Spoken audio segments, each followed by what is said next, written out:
A ver, ¿nos hemos parado a pensar alguna vez en la inmensidad del tiempo?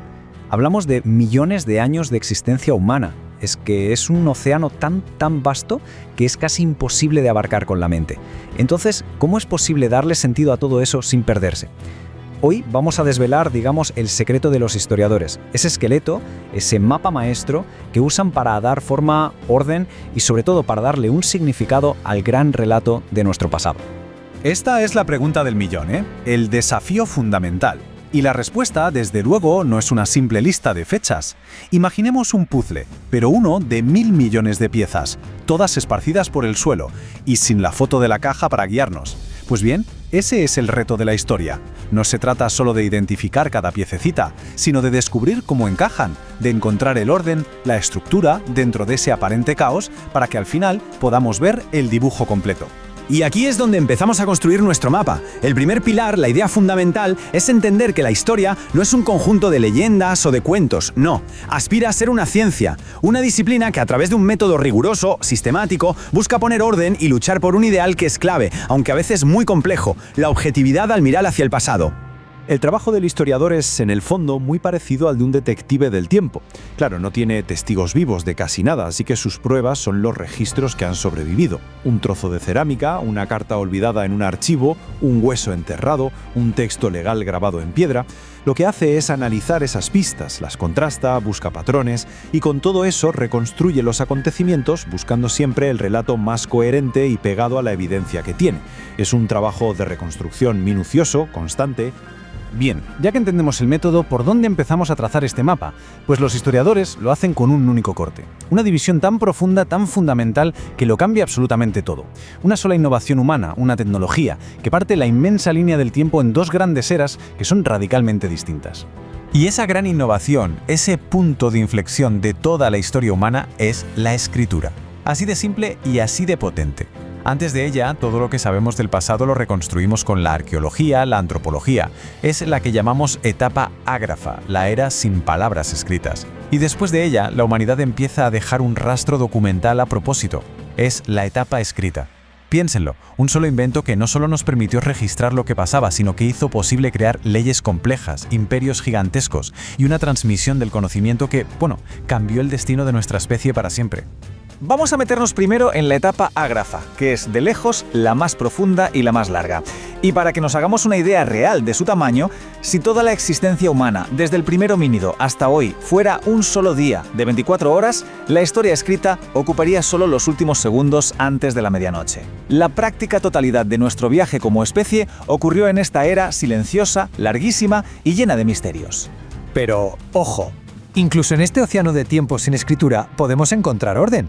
La clave está en la tecnología de la época, para ser más exactos, en los materiales que definieron lo que los humanos podían hacer para transformar su entorno. Por eso, la dividimos en dos grandes periodos. Primero, la larguísima edad de piedra, y después, la revolucionaria edad de los metales. Cada material no solo dio nombre a una era, sino que transformó por completo la forma de cazar, de construir, de luchar. En definitiva, la forma de vivir. Y si hacemos zoom dentro de esa inmensa edad de piedra, encontramos otra división que es crucial y que marca uno de los mayores cambios en la historia de la humanidad: la diferencia entre el Paleolítico y el Neolítico. El Paleolítico es la era de los cazadores-recolectores, de los grupos nómadas que iban siguiendo a los animales y las estaciones. El Neolítico, en cambio, es la era de la revolución agrícola, el momento en que los humanos aprenden a cultivar la tierra y a domesticar animales. Y esto, claro, llevó a los primeros asentamientos fijos, las aldeas, y con el tiempo a las ciudades. Y ahora cruzamos esa gran frontera para entrar en la segunda etapa, que es mucho más breve. Con la invención de la escritura, la historia de repente adquiere una nueva dimensión, una resolución mucho mayor. Ya no dependemos solo de huesos y piedras, es que ahora tenemos acceso a las propias palabras de nuestros ancestros, sus leyes, sus cuentas, sus poemas, sus miedos. Aquí es donde la historia, como solemos estudiarla, realmente despega y nos habla con una voz mucho más clara. Y esta etapa escrita, a su vez, se organiza en 4 grandes bloques que seguro nos suenan bastante más. Primero, la Edad Antigua, el tiempo de los grandes imperios de Mesopotamia y Egipto, de la filosofía en Grecia y del derecho en Roma.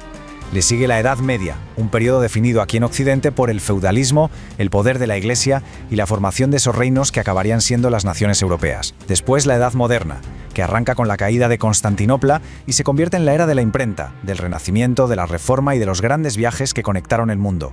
Y finalmente la Edad Contemporánea, que se inicia con las grandes revoluciones de finales del siglo XVIII y que está marcada por la Revolución Industrial, las guerras mundiales y esta era digital vertiginosa en la que todavía vivimos. Vale, ya tenemos el mapa completo, la estructura que usan los historiadores para no perderse en el tiempo. Pero este mapa, de momento, está vacío de sus protagonistas. Así que vamos a dar un paso atrás y hacernos la pregunta fundamental. ¿En qué momento de esta gigantesca línea temporal aparecemos nosotros, el Homo sapiens? ¿Dónde encaja la historia de nuestra propia especie? La respuesta es, como poco, abrumadora. Y nos pone en nuestro sitio, Nuestro viaje como especie, ese proceso evolutivo lentísimo y complejo que nos convirtió en lo que somos, se desarrolló a lo largo de millones de años. Y aquí viene lo increíble, lo que de verdad cambia nuestra percepción del tiempo. La práctica totalidad de esa transformación, de nuestro origen, ocurrió en el profundo silencio de la etapa ágrafa. Somos una especie forjada muchísimo antes de que se escribiera la primera palabra. A este viaje épico lo llamamos el proceso de hominización. Y no es solo la evolución biológica de nuestros ancestros, es también esa increíble odisea del Homo sapiens, nuestra especie, saliendo de África y expandiéndose por todos los rincones del planeta. Una historia de adaptación a climas imposibles, de superar barreras naturales y de una curiosidad imparable que nos llevó, finalmente, a poblar hasta el último continente, América. Una aventura que duró milenios y que se escribió sin tinta, solo con huellas en la tierra y herramientas de piedra. Muy bien, hemos visto la estructura, el esqueleto del tiempo.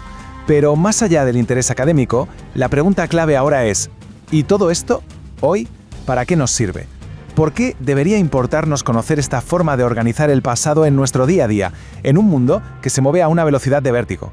Pues la respuesta es que este plan maestro es mucho más que una lista de fechas para un examen, es una herramienta poderosísima, un mapa mental. Nos da el poder de coger cualquier hecho histórico, por ejemplo, la invención de la imprenta, y saber exactamente dónde colocar esa pieza en el inmenso puzzle.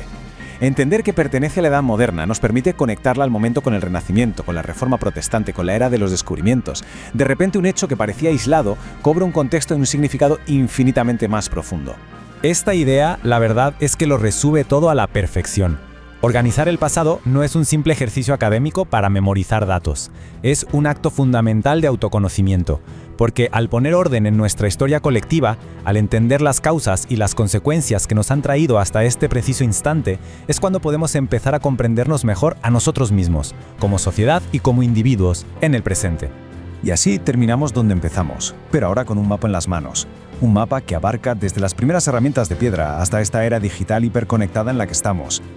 La última pregunta, entonces, es para reflexionar, sabiendo que formamos parte de esta increíble y estructurada cronología, ¿en qué preciso punto de esta larguísima historia se encuentra nuestra propia vida? Y más importante aún, ¿qué capítulo ayudaremos a escribir para el futuro?